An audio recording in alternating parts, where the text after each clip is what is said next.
अंकितो मन्मन्त्रं जप शास्त्र संपदमथो दास्यामि भाग्ये सह तत्तत्त्वान्यबोधयामि तदनुप्राप्यो वरङ्घर्भवे विद्या घोषयतीव यत्करचकैः तं वाजिपत्रं भजे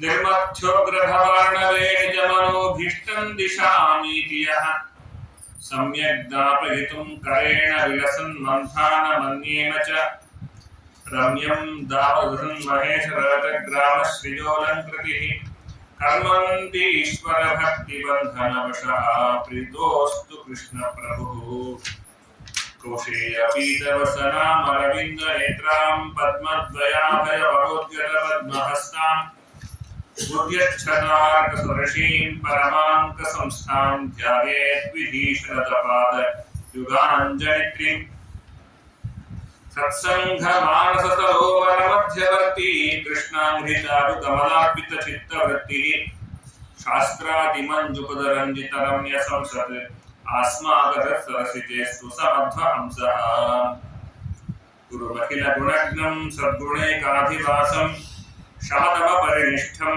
सत्वनिष्ठं वरिष्ठं सकलहृदनशिष्टं नित्यनिर्धूतकष्टं हयमुखपदनिष्ठं मां भजन्तु प्रपन्नाः भवति यदनुभावादेडमूकोऽपि वाग्मी जडमतिरपि जन्तुः जायते प्राज्ञमौलिः सकलवचनचेतो देवता भारती सा वदसि निदत्तां सन्निधिं मानसे च यं प्रव्रजन्तमनुपेतकृत्यं द्वैपायनो विरहकातर आजुहाव पुत्रेति तन्मयतया तरवोऽपि नेदुः तं सर्वभूतहृदयं मुनिमानतोऽस्मि नमोपस्तात्विकाः देवाः विष्णुभक्तिपरायणाः धर्ममार्गे प्रेरयन्तो भवन्तः सर्व एव हि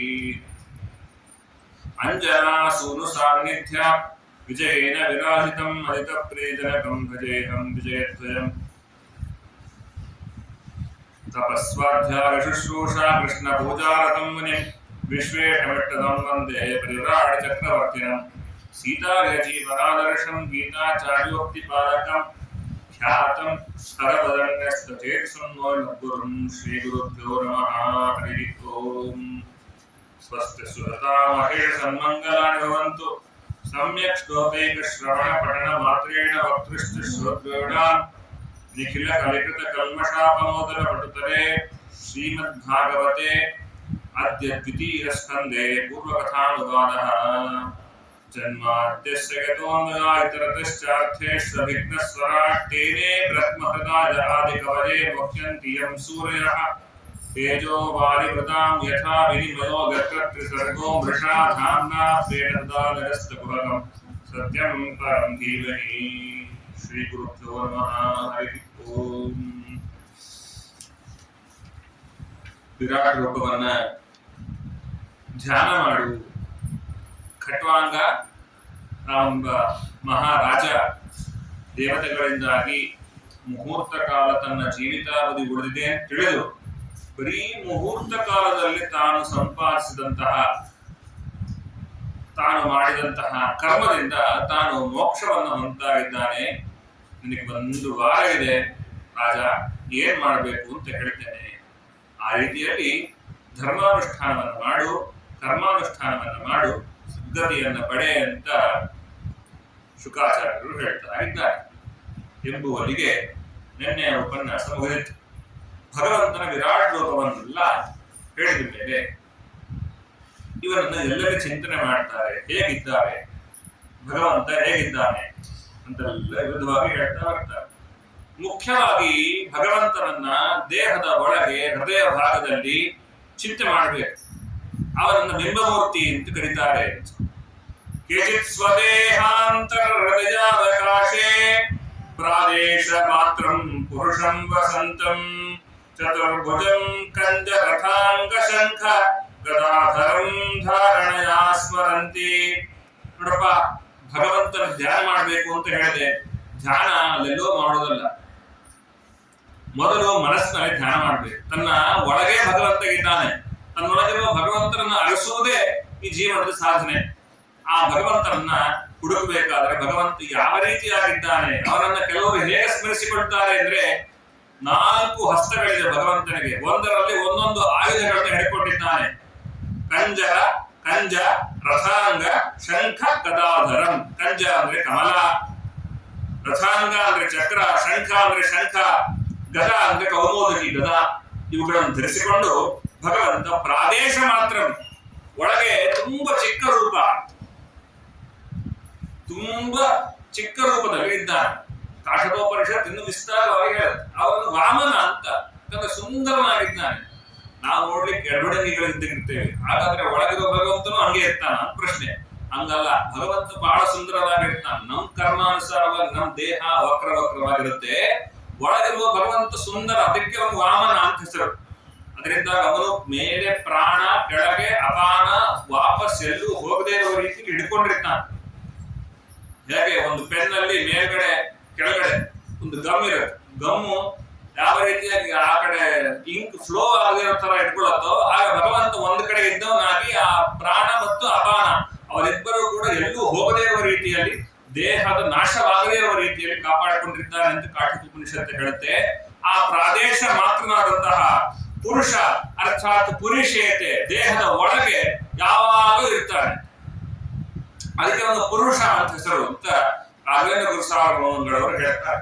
ಹಾಗಾಗಿ ಈ ರೀತಿಯಾಗಿರ್ತಕ್ಕಂಥವನ್ನ ಸ್ವದೇಹಾಂತರ ಹೃದಯಾವಕಾಶೆ ಸ್ಮರಂತಿ, ಕೆಲವರು ಮನಸ್ಸಿನಲ್ಲಿ ಸ್ಮರಣೆ ಮಾಡ್ತಾ ಇದ್ದಾರೆ ಅಂತ ಅವರ ಬಗ್ಗೆ ವಿಶೇಷವಾಗಿ ಹೇಳ್ತಾ, ಅವನನ್ನ ಚಿಂತನೆ ಎಲ್ಲಿವರೆಗೂ ಮಾಡಬೇಕು ಅಂದ್ರೆ ಈ ದೇಹದಲ್ಲಿ ಲಯ ಹೊಂತಿವಲ್ವಾ, ಈ ದೇಹದಿಂದಾಗಿ ಪ್ರಾಣ ಉತ್ಕ್ರಮಣ ಆಗುತ್ತಲ್ವಾ, ಆಗ ವಿಶೇಷವಾಗಿ ಅಲ್ಲಿಯವರೆಗೂ ಸ್ಮರಣೆ ಮಾಡ್ತಾ ಇರಬೇಕು. ಆಚಾರ ಅದನ್ನೇ ಹೇಳಿದ್ರು, ನಿತ್ಯ ಸ್ಮರಣೆ ಮಾಡ್ತಾ ಇದ್ರೆ ಕೊನೆಗೆ ಅವನ ಸ್ಮರಣೆ ಬರುತ್ತೆ. ನಿತ್ಯ ಸ್ಮರಣೆ ಮಾಡ್ತಾ ಇದ್ರೆ ಕೊನೆಗೆ ಅವನ ಸ್ಮರಣೆ ಬರುತ್ತೆ. ಇಲ್ಲ ಆಚಾರ್ಯ, ನಮ್ಮ ಟೈಮ್ ಕರೆಕ್ಟ್ ನೆನಪಾಗುತ್ತೆ ನೋಡ್ರಿ, ಎಲ್ಲೇ ಮುಂದೆ ಕುತ್ಕೋಬೇಕು ಅಂತಿಲ್ಲ, ಆ ಟೈಮ್ ಆದ್ರೆ ನೆನಪಾಗ್ಬಿಡುತ್ತೆ ಊಟ ಮಾಡ್ಬೇಕು ಅಂತ. ಭಗವಂತನ ಸ್ಮರಣೆ ಕೊನೆ ಜನ್ಮ ಬಂದ ಕೊನೆಗೆ ಬಂದ ಅದು ನೆನಪಾಗತ್ತೆ ಅಂದ್ರೆ ಆಗೋಲ್ಲ. ಯಾರಿಗಾದ್ರು ಸಾಲ ಕೊಟ್ಟಿರ್ತೀರಿ, 1 ತಿಂಗಳು ಬರ್ತು ಬಿಟ್ರಿ ಅವ್ರು ಸಾಲ ಕೊಟ್ಟಿದ್ದೀವಿ ಅಂತ ಹೇಳಿ, ಅವ್ರು ನಿಮ್ ಎದುರುಗಡೆ ತಿರುಗ್ತಾ ಇದ್ರು ನೆನಪಾಗಲ್ಲ, ಅಯ್ಯೋದ್ರು ಸಾಲ ಕೊಟ್ಟಿದ್ದೆ ಅಂತ ಹೇಳಿ. ಅವರೇ ಬಂದು ಸಾತ್ವಿಕ ಸ್ವಭಾವದವರೇ ಬಂದು ಆಚಾರ್ಯ ನೀವು ಕೊಟ್ಟಿದ್ದ ಸಾಲ ವಾಪಸ್ ಕೊಡಬೇಕು. ದುಡ್ಡಿನ ಗೊತ್ತಾಗಲ್ಲ ಅಂದ್ಮೇಲೆ ಭಗವಂತ ಈ ತರ ದುಡ್ಡಿಗೆ ನಿಮಿತ್ತ ಅವನನ್ನ ನೆನಪಿಸ್ಕೊಳ್ಳಿಕ್ಕೆ ಸಾಧ್ಯವೇ ಇಲ್ಲ. ಅದರಿಂದ ಸಂತತಂ ಚಿಂತೆಯೇತ್, ಆದ್ದರಿಂದಾಗಿ ಅಂತ್ಯಕಾಲದಲ್ಲಿ ವಿಶೇಷವಾದ ಸ್ಮರಣೆ ಬರುತ್ತೆ. ಹಾಗಾಗಿ ಆ ರೀತಿಯಲ್ಲಿ ಸ್ಮರಣೆ ಮಾಡಬೇಕು ಅಂತ ಶ್ರಮ ಸೇವಕ್ಕಾಗ ಅಂದ್ರೆ ಕೊನೆಯ ದೇಹ ತ್ಯಾಗವು ಇದೇ ರೀತಿಯಲ್ಲಿ ಪ್ರತಿಕ್ರಮವನ್ನು ಮಾಡ್ಕೊಂಡು ಬರಬೇಕಪ್ಪ. ಇದರಿಂದ ಊರ್ಧ್ವಲೋಕದ ಪ್ರಾಪ್ತಿಯಾಗತ್ತೆ. ಏನ್ ಹೇಳೋಣ ರಾಜ, ಎಷ್ಟು ಹೇಳಿದ್ರೆ ಏನಂತೆ, ಒಟ್ಟು ಇಷ್ಟೇ ಮಾಡಬೇಕಾಗಿರೋದು ಅಂತ. ಭಗವಂತ ಎಲ್ಲರ ಒಳಗಿದ್ದಾನೆ ಅಂತ ಚಿಂತನೆ ಮಾಡಬೇಕು. ಆ ಭಗವಂತನನ್ನ ಎಲ್ಲ ಪ್ರಯತ್ನಗಳಿಂದಾಗಿ ಹೊಂದಲಿಕ್ಕೋಸ್ಕರ ಶ್ರೋತವ್ಯ ಕೀರ್ತಿತವ್ಯಶ್ಚ ಸ್ಮರ್ತವ್ಯೋ ಭಗವಾನ್ ನೃಣಾನ್. ಭಗವಂತನ ನಾಮಸ್ಮರಣೆ, ಭಗವಂತನ ಕೀರ್ತನೆ, ಭಗವಂತನ ಕಥಾಶ್ರವಣ, ಇವೇ ಎಲ್ಲ ನಮ್ಮನ್ನ ಪಾರು ಮಾಡತಕ್ಕಂಥದ್ದಪ್ಪ. ಅದನ್ನೇ ಭಾಗವತ ವಿಸ್ತಾರವಾಗಿ ಹೇಳ್ತಾ ಇದೆ ಅಂತ ಹೇಳಿದ್ರು. ಅಲ್ಲಿಗೆ ಆ ವಿಷಯದ ಪ್ರಸ್ತಾವ ಮುಂದೆ ಹೋಗ್ತಾ ಇದೆ. ಮನುಷ್ಯನ ದೇಹ, ಈ ಆಯಸ್ಸು, ಇದೆಲ್ಲವೂ ಕೂಡ ಒಂದೊಂದು ಕ್ಷಣಕ್ಕೂ ಒಂದು ದಿವಸಕ್ಕೂ ಕೂಡ ನಾಶವಾಗ್ತಾ ಹೋಗ್ತಾ ಇದೆ. ಅದರಿಂದ ವ್ಯರ್ಥ ಮಾಡಬಾರದು ಅಂತ ಸಾರವನ್ನು ಕೊಟ್ಟ ಮೇಲೆ ಹಾಗಾದ್ರೆ ಪ್ರಶ್ನೆ ಬರ್ತಾ ಇದೆ, ಈ ಜಗತ್ತನ್ನು ಹೇಗೆ ಸೃಷ್ಟಿ ಮಾಡಿದ, ಬ್ರಹ್ಮದೇವರು ಹೇಗೆ ಬಂದರು ಅಂತ ಅದರ ಬಗ್ಗೆ ಹೇಳಲಿಕ್ಕೆ ಶುರು ಮಾಡ್ತಾ ಇದ್ದಾರೆ. ಭಗವಂತ ಮೊದಲು ತತ್ವಾಭಿಮಾನ ದೇವತೆಗಳನ್ನು ಸೃಷ್ಟಿ ಮಾಡಿದ. ಸೃಷ್ಟಿಕರ್ತ ಯಾರು ಪ್ರಶ್ನೆ, ಹಂಗೆಲ್ಲ ಪ್ರಶ್ನೆ ಯಾರು, ಬ್ರಹ್ಮದೇವರು ಸೃಷ್ಟಿ ಮಾಡಿದ್ದಲ್ವಾ? ಹೌದು, ಬ್ರಹ್ಮದೇವರು ಸೃಷ್ಟಿ ಮಾಡಿದ್ದು ಖಂಡಿತ ನಿಜ. ಆದ್ರೆ ಬ್ರಹ್ಮದೇವರನ್ನು ಸೃಷ್ಟಿ ಮಾಡಿದ ಒಬ್ಬ ಇದ್ದಾನೆ. ಸೃಷ್ಟಿ 2 ವಿಧವಾಗಿದೆ. ಸೃಷ್ಟಿಯ ಕಾಲ ಎಷ್ಟು ಅಂತ ಕೇಳಿದಾಗ ಲಯ ಆದ ಮೇಲೆ 12.5 ವರ್ಷಗಳ ಕಾಲ ಸೃಷ್ಟಿ ಮಾಡ್ತಾರೆ. 12.5 ವರ್ಷ ಅಂದ್ರೆ ನಮ್ಮ ಕಾಲಮಾನ ಅಲ್ಲ. ನಮ್ಮ ಕಾಲಮಾನದಿಂದಾಗಿ 834 ಕೋಟಿ ವರ್ಷ ಆದ್ರೆ ಬ್ರಹ್ಮದೇವರಿಗೆ 1 ದಿನ, ಅಂಥದ್ದು ಒಂದು 360 ವರ್ಷ ಆದ್ರೆ 360 ದಿವಸ ಆದ್ರೆ 1 ವರ್ಷ, ಇಂಥದ್ದು 100 ವರ್ಷ ಅಂದ್ರೆ ಪರ. ಆ ಪರ ಎಂಬುವಂತಹ ಕಾಲದಲ್ಲಿ ಬ್ರಹ್ಮದೇವರ ಸೃಷ್ಟಿ ಸ್ಥಿತಿ ಎಲ್ಲ ಆಗ್ತಕ್ಕಂಥದ್ದಾಗಿದೆ. ಬ್ರಹ್ಮಾಂಡದ ಒಳಗಿನ ಸೃಷ್ಟಿ. ಬ್ರಹ್ಮಾಂಡದ ಹೊರ ಸೃಷ್ಟಿಯನ್ನು ಭಗವಂತ ಬ್ರಹ್ಮದೇವರ ಲಯಕಾಲದ 87.5 ವರ್ಷ ಆದ ಮೇಲೆ ಇನ್ನು 12.5 ವರ್ಷ ಉಳಿದಿರುತ್ತಲ್ವ, ಆ ಸಮಯದಲ್ಲಿ ಮಾಡ್ತಕ್ಕಂಥವನಾಗಿದ್ದಾನೆ. ಭಗವಂತ ತತ್ವಾಭಿಮಾನಿ ದೇವತೆಗಳನ್ನು ಸೃಷ್ಟಿ ಮಾಡ್ತಾನೆ. ತತ್ವಗಳು ಅಂದ್ರೇನು? 24 ತತ್ವಗಳು. ಸತ್ವ ರಜಸ್ ತಮಸ್ಸು ಎಂಬುವಂತಹ ಗುಣಗಳಿಂದ ಕೂಡಿದಂತಹ ಪ್ರಕೃತಿ ಇದು ಅವ್ಯಕ್ತ ತತ್ವವಾಗಿದೆ. ಬ್ರಹ್ಮದೇವರ ಶರೀರ ಅರ್ಥಾತ್ ವಾಯುದೇವರ ಶರೀರ ಇದು ಮಹತ್ತತ್ವವಾಗಿದೆ. ಮಹತ್ತತ್ವದ ನಂತರದಲ್ಲಿ ರುದ್ರದೇವರ ಶರೀರವಾಗಿರ್ತಕ್ಕಂತಹ ಅಹಂಕಾರ ತತ್ವ. ಈ ತತ್ವಗಳನ್ನೆಲ್ಲ ಸೃಷ್ಟಿ ಮಾಡಿ ಅದು ಸೃಷ್ಟಿ ಮಾಡಬೇಕಾದ್ರೆ ಭಗವಂತ ಒಂದೊಂದರಿಂದ ಒಂದೊಂದು ನಿಮಿತ್ತ ಮಾಡಿಕೊಂಡು ಅವ್ಯಕ್ತ ತತ್ವಗಳನ್ನು ಸೃಷ್ಟಿ ಮಾಡಿದ ಮೇಲೆ ಅರ್ಥಾತ್ ಲಕ್ಷ್ಮೀ ದೇವಿಗೆ ಸೃಷ್ಟಿ ಇಲ್ವಲ್ಲ, ಮತ್ತೆ ಹೇಗೆ ಅಂತ ಕೇಳಿದ್ರೆ ಲಕ್ಷ್ಮೀ ದೇವಿಗೆ ಇದರ ಜವಾಬ್ದಾರಿ ಎತ್ಕೊಡೋದು, ಅದೇ ಸೃಷ್ಟಿ. ಇವತ್ತಿಗೇನು ಒಬ್ಬ ಯಾರೊಬ್ರು ಪೊಲೀಸ್ ಇರ್ತಾರೆ, ಅಲ್ಲಿ ಆ ಏರಿಯಾಗೆ ಒಂದು SI ಸೃಷ್ಟಿ ಮಾಡ್ತಾನೆ. ಏನ್ ಮಾಡ್ತಾನೆ? ಈ ಒಂದು ಡಿಪಾರ್ಟ್ಮೆಂಟ್ ಜವಾಬ್ದಾರಿ ನಿಂಗಪ್ಪ ಅಷ್ಟೇ. ಈ ಜವಾಬ್ದಾರಿಯನ್ನ ಕೊಡೋದ್ರೆ ಸೃಷ್ಟಿ ಅಂತ ಕರೀತಾರೆ. ಅದು ಭಗವಂತ ಲಕ್ಷ್ಮೀ ದೇವಿ ಕೊಡೋ ಸೃಷ್ಟಿ ಅದು. ಆದ್ರೆ ಬ್ರಹ್ಮಾದಿಗಳಿಗೆ ಹಾಗಲ್ಲ, ಅವ್ರಿಗೊಂದು ದೇಹವನ್ನ ನಿರ್ಮಾಣ ಮಾಡಿ ಕೊಡ್ತಾನೆ. ಆ ದೇಹ ನಿರ್ಮಾಣ ಮಾಡಲಿಕ್ಕೆ ಬಳಸೋದನ್ನೇ ಪ್ರಕೃತಿ ಅಂತ ಕರೀತಾರೆ. ಆ ಪ್ರಕೃತಿಯ ಭಾಗವೇ ಅನೇಕ ವಿಧವಾಗಿ ಪಂಚಭೂತಗಳಾಗುತ್ತೆ. ಅವುಗಳಲ್ಲಿ ಸೂಕ್ಷ್ಮವಾಗಿ ಅನಾದಿ ಕಾಲದಲ್ಲಿ ಇರ್ತಕ್ಕಂಥವುಗಳು ಪಂಚಭೂತಗಳು ಕೆಲವು ಇದ್ದಾವೆ. ಅವುಗಳ ಒಳಗೆ ಪಂಚ ತನ್ಮಾತ್ರಗಳು. ಹೀಗೆ 24 ತತ್ವಗಳನ್ನು ಸೃಷ್ಟಿ ಮಾಡ್ತಾರೆ. ಈ 24 ತತ್ವಾಭಿಮಾನಿ ದೇವತೆಗಳನ್ನ ಅವರಿಗೆ ಬೇಕಾದಂತಹ ಸಲಕರಣೆಗಳನ್ನು ಸೃಷ್ಟಿ ಮಾಡಿದ ಮೇಲೆ ಸೃಷ್ಟಿ ಮಾಡ್ಲಿಕ್ಕೆ ಬರೋದಿಲ್ಲ. ಯಾಕೆ? ನಾವು ಬರ್ತೇವೆ, ಅಡಿಗೆ ಮನೆ ನೋಡ್ತೇವೆ, ಏನೇನು ಆಗ್ತಾ ಇದೆ ಅಂತ ನೋಡ್ತೇವೆ. ಆ ಅಡಿಗೆಯವನ್ನಂತ ಕೈ ತುಂಬಾ ನೋವಾಗಿದೆ, ಬಂದು ಒಂಚೂರು ಅಡಿಗೆ ಮಾಡಿದೆ ಆಗುತ್ತಾ? ಗೊತ್ತು ನಮಗೆ ಬೆಂಡೆಕಾಯಿ ಹೆಂಗೆ ಹೆಚ್ಚಬೇಕು ಗೊತ್ತು, ಇದು ಹೆಚ್ಚಬೇಕು ಗೊತ್ತು, ಕೊಬ್ಬರಿ ಎಳೆದು ಗೊತ್ತು, ಎಲ್ಲ ಗೊತ್ತು. ಎಳೆದು ಇಟ್ಟುಬಿಟ್ಟಿದ್ದಾನೆ, ಮಾಡ್ಬಿಟ್ರಿ ಹಲ್ವಾ ಅಂದ್ರೆ ನೈವೇದ್ಯ ಮಾಡೋದಷ್ಟೇ ಆತರ ಕೆಲಸ. ಅಡಿಗೆ ಮಾಡೋದು ಹಿಡಿದ್ರೆ ಒಂದೇ ಕೆಲಸ. ಅಡಿಗೆ ಮಾಡೋದು ಅನ್ನೋದು ಒಂದು ಕೆಲಸ. ಅದನ್ನ ಮಾಡ್ಲಿಕ್ಕೆ ನುರಿತವನೇ ಆಗ್ಬೇಕು. ಹೇಗೋ ಹಾಗೆ ಭಗವಂತ 24 ತತ್ವಗಳನ್ನು ಸೃಷ್ಟಿ ಮಾಡಿ ಅಂತ ಕೊಟ್ಟರು ಆಗೋದಿಲ್ಲ. ಅವರೆಲ್ಲ ಬರ್ತಾರೆ, ದೇವತೆಗಳೆಲ್ಲ ಬಂದು ಭಗವಂತನಲ್ಲಿ ಪ್ರಾರ್ಥನೆ ಮಾಡ್ತಾರೆ. ಅಪ್ಪ, ನೀನೇ ಎಲ್ಲದಕ್ಕೂ ಕಾರಣ, ನಮ್ಮಿಂದ ಏನು ಆಗೋದಿಲ್ಲ, ನೀನು ಮುಂದಿನ ಸೃಷ್ಟಿಯನ್ನ ಮಾಡು ಅಂತ ಕೇಳಿದಾಗ ಆಗ ಭಗವಂತ ಅಂಡವನ್ನು ಸೃಷ್ಟಿ ಮಾಡಿ ಅದರಲ್ಲಿ ನೀರನ್ನಿಟ್ಟು ನೀರಿನ ಮೇಲೆ ಮಲ್ಕೊಂಡು ಆ ಮಲಗಿದ ಭಗವಂತ ಅವನ ನಾಭಿಕಮಲದಿಂದಾಗಿ ಭಗವಂತ ಬ್ರಹ್ಮದೇವರು ಸೃಷ್ಟಿ ಮಾಡಿ ಆ ನಾಭಿಕಮಲ 14 ದಳದ್ದು. ಆ 14 ದಳದ ದಳವೇ ವಿಶೇಷವಾಗಿ ಒಂದೊಂದು ಲೋಕಕ್ಕೆ ಉಪಾದಾನ ಕಾರಣ ಆಗುತ್ತೆ. ಆ 14 ಲೋಕಗಳನ್ನು ಸೃಷ್ಟಿ ಮಾಡಲಿಕ್ಕೆ ಮೂಲ ಕಾರಣ ಆಗುತ್ತೆ. ಆ ಬ್ರಹ್ಮದೇವರು ತಾವು ಹೊರಗೆ ಬಂದ ಕೂಡಲೇ ಏನನ್ನು ನೋಡುವುದಿಲ್ಲ.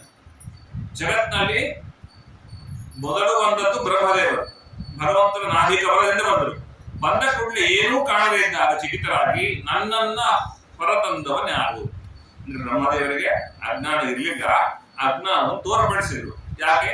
ಅಜ್ಞಾನ ಸೃಷ್ಟಿ ಆಗಬೇಕು. ಬ್ರಹ್ಮದೇವರು ಆಗ ಹುಡುಕಿದಾಗ ಎಲ್ಲೂ ಭಗವಂತ ಸಿಗದೇ ಇದ್ದಾಗ ಅವರಿಗೆ ಒಂದು ಶಬ್ದ ಕೇಳಿಸ್ತು. ಅದರಲ್ಲಿ ಕೇಳಿದ ಶಬ್ದ ಏನು ಅಂದ್ರೆ ತಪ ಅಂತ 2 ಅಕ್ಷರ ಕೇಳಿಸ್ತು. ತಪ ಅಂದ್ರೇನು? ತಪಸ್ಸು ಮಾಡು. ತಪಸ್ಸು ಅಂದ್ರೇನು? ಆಲೋಚನೆ ಮಾಡು ಅಂತ. ಆಲೋಚನೆ. ಸಂತಾಪೆ ಬೇರೆ. ಏನ್ ತಾಪ ಪಡ್ತಾನೆ ಮಗ, ಆ ತಾಪ ಬೇರೆ. ತಪ ಅಂದ್ರೆ ಆಲೋಚನೆ ಮಾಡುವುದು. ಬ್ರಹ್ಮದೇವರು ತಪಸ್ಸು ಮಾಡ್ಲಿಕ್ಕೆ ಶುರು ಮಾಡಿದ್ರು.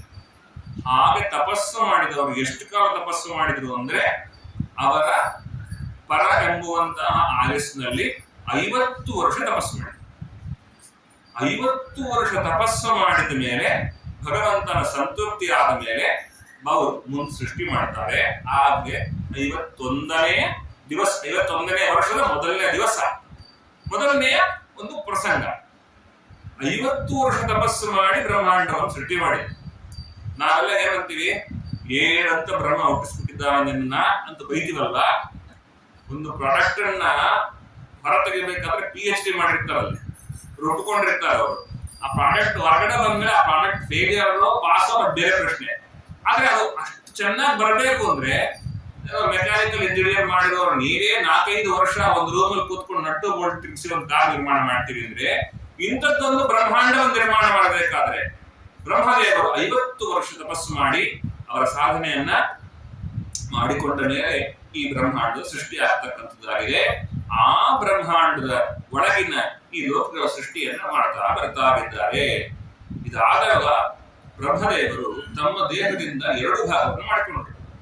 ಆ 2 ಭಾಗ ಮಾಡಿ ಒಂದರಿಂದಾಗಿ ಸ್ವಯಂಭೂ ಮನುಗಳನ್ನ, ಇನ್ನೊಂದರಿಂದಾಗಿ ಶತರೂಪ ದೇವಿಯನ್ನು ಸೃಷ್ಟಿ ಮಾಡ್ತಾ ಇದ್ದಾರೆ. ಅದಕ್ಕಿಂತ ಮುಂಚೆ ಸೃಷ್ಟಿ ಯಾವುದು ಆಗಿಲ್ವ ಅಂದ್ರೆ ಆಗಿತ್ತು. ನಾರದರು, ಮರೀಚಿಗಳು ಇವರೆಲ್ಲ ಸೃಷ್ಟಿ ಆಗಿತ್ತು. ಅವರೆಲ್ಲ ಒಂದೊಂದು ಅಂಗದಿಂದ ಹುಟ್ಟಿದವರು. ದಕ್ಷ ಪ್ರಜಾಪತಿಗಳು ಅಂಗುಷ್ಟದಿಂದ ಹುಟ್ಟಿದವರು, ಮನಸ್ಸಿನಿಂದ ಹುಟ್ಟಿದವರು ಶತಸನನಾದಿಗಳು, ರುದ್ರದೇವರು ಕೋಪ್ ಮಾಡ್ಕೊಂಡಾಗ ಹುಟ್ಟಿದವರು. ಹೀಗೆ ಒಬ್ಬೊಬ್ಬರು ಒಂದೊಂದರಿಂದ ಹುಟ್ಟಿದವರಾಗಿದ್ರು. ಆ ಸೃಷ್ಟಿ ಬೇರೆ, ಅದು ಅಂಗ ಸೃಷ್ಟಿ. ಇದು ಹಾಗಲ್ಲ, ಇದು ಮೈಥುನ ಸೃಷ್ಟಿ. ಈ ಸೃಷ್ಟಿಯನ್ನ ವರಿಸಿ ಮುಂದೆ ಪ್ರಪಂಚ ಹೀಗೆ ವಿಸ್ತಾರವಾಗಬೇಕಾಗಿದೆ. ತಪಸ್ ಮಾಡ್ಕೊಂಡೇ ಮಕ್ಕಳು ಪಡಿಬೇಕು ಅಂತ ಆಗಿದ್ರೆ ನಾವು ನೀವೆಲ್ಲ ಯಾವ ಕಡೆಗೆ ಹೋಗ್ಬೇಕಿತ್ತು? ನಾವೆಲ್ಲ ಸಾಧ್ಯವೇ ಇಲ್ಲ.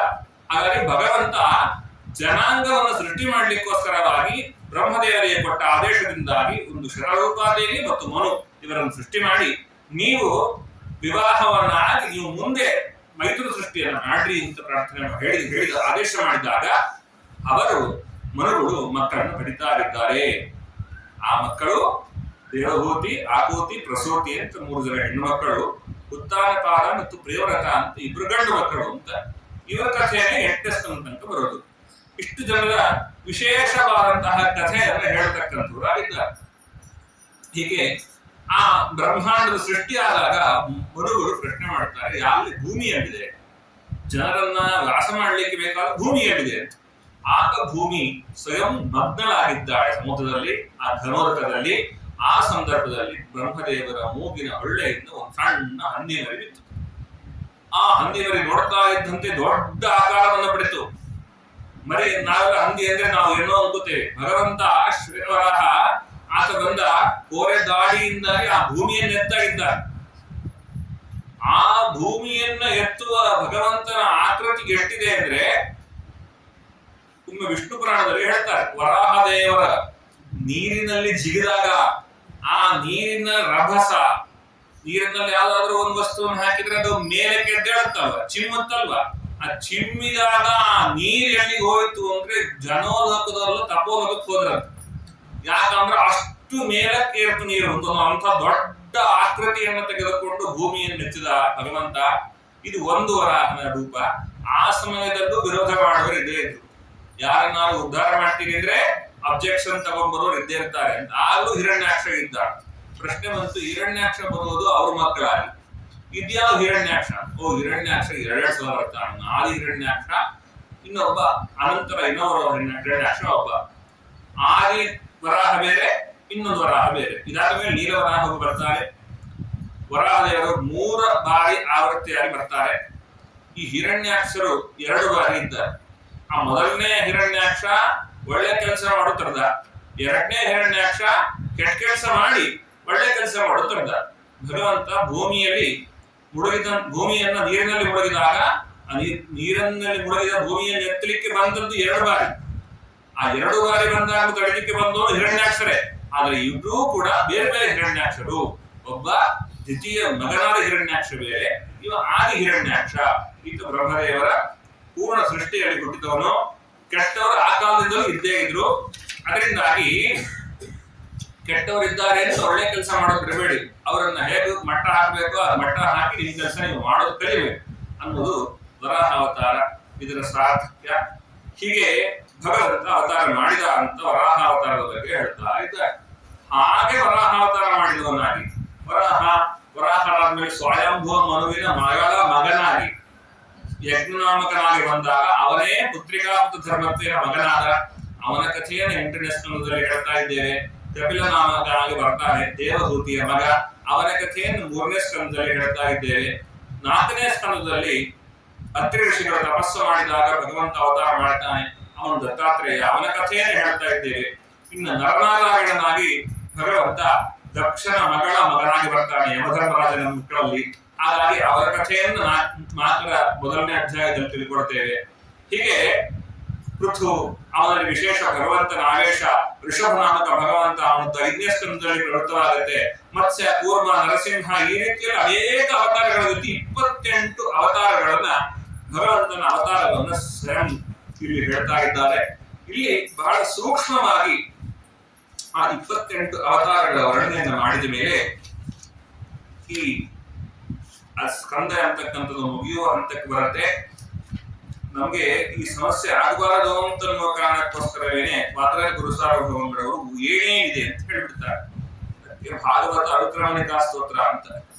ವಿರಾಟ್ ರೂಪದ ಬ್ರಹ್ಮಾಂಡ ಉತ್ಪತ್ತಿ ಕಥನಂ ತಥಾ ಬ್ರಹ್ಮ ಸಮುದ್ರವಂ ವೈಕುಂಠ ವರ್ಣನಂ ಪ್ರೋಕ್ತಂ ಅವತಾರ ಕಥಾತಃ ಆಧ್ಯಾತ್ಮಿಕಾದಿ ರೂಪಾಣ ಮಹಾತ್ಮ ಸಂಪ್ರಕಟಿತಂ ಅಂತ ಹೀಗೆ 10 ಅಧ್ಯಾಯಗಳಲ್ಲಿ 2ನೇ ಸ್ಕಂದದಲ್ಲಿ ಕುದುರೆ 3ನೇ ಸ್ಕಂದದಲ್ಲಿ ಆರಂಭದಲ್ಲಿ ಧೃತರಾಷ್ಟ್ರಸ್ಯ ಅಪರಾಧ. ಧೃತರಾಷ್ಟ್ರ ತನ್ನ ಮಕ್ಕಳ ಸಂತೋಷಕ್ಕೋಸ್ಕರ ಎಷ್ಟಂದ್ರೆ ಅಷ್ಟು ಅನಾಚಾರಗಳನ್ನು ಮಾಡಿದ್ದ. ಅದನ್ನೆಲ್ಲ ವರ್ಣನೆ ಮಾಡ್ತಾ ಬರ್ತಾರೆ. ಸಂಕ್ಷಿಪ್ತವಾಗಿ ಆ ಕಥೆಯನ್ನು ಹೇಳ್ತಾ ಬರ್ತಾರೆ. ಯಾಕಂದ್ರೆ ಭಾಗವತದಲ್ಲಿ ಮಹಾಭಾರತ ಕಥಾ ಪ್ರಸಕ್ತವಾಗಿಲ್ಲ. ಅದೇ ಆ ಅಂಶಗಳನ್ನು ಇಲ್ಲಿ ಹೇಳ್ತಾರೆ. ಯಾಕೆ ಅಂದ್ರೆ ಉದ್ಧವರ ವಿದುರರು ಅವರಿಗೆ ಒಂದು ಇನ್ನು ಎಷ್ಟು ಕಾಲ ರಾಜ್ಯದ ಬಗ್ಗೆ ಆಸಕ್ತಿ ಪಟ್ಟಿ ನೀನು ಕಾಡಿಗೆ ಹೊರಡು ಅಂತ ಹೇಳೋ ಪ್ರಸಂಗ ಬರಲಿಕ್ಕೆ ಮುಂಚೆ ಅವರು ಮಾಡಿದಂತಹ ಪಾಪಕರ್ಮಗಳನ್ನೆಲ್ಲ ಹೇಳ್ತಾ ಬರ್ತಾರೆ. ಆಗ ವಿದುರರು ಬಂದು ಹೇಳ್ತಾರೆ, ಇನ್ನ ಇಲ್ಲಿರೋದು ಕೂಡದಲ್ಲ.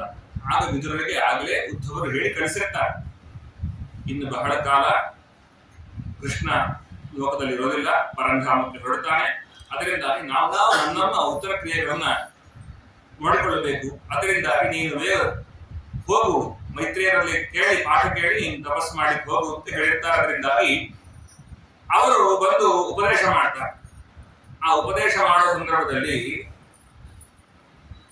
ಆ ವಿದುರರು ತೀರ್ಥಯಾತ್ರೆಗೆ ಹೋಗ್ಲಿಕ್ಕೆ ಕಾರಣ ಏನು ಅಂತ ಭಾಗವತ ಹೇಳುತ್ತೆ. ಆ ದುರ್ಯೋಧನ ಬೈತಾನಂತೆ, ಅಪ್ಪ ಇವನನ್ನು ಯಾಕೆ ಇಟ್ಟುಕೊಂಡಿದ್ದೀವಿ? ಏಕವಚನದಲ್ಲಿ ವಿದುರರು ಒಳ್ಳೆಯದನ್ನ ಹೇಳಿದ್ರೆ ದುರ್ಯೋಧನ ಆಗ್ತಾ ಇರೋದಿಲ್ಲ. ಇವನನ್ನ ಊರು ಬಿಟ್ಟು ಓಡಿಸ್ಬಿಡು, ನಾಯಿ ಹಾಗೆ ಹೀಗೆ ಎಲ್ಲ ಕೆಟ್ಟ ಭಾಷೆಯಲ್ಲಿ ಬೈತಾನೆ. ವಿದುರರಂತಾರೆ ಇನ್ನು ಇಲ್ಲಿದ್ದು ಪ್ರಯೋಜನ ಇಲ್ಲ ಅಂತ.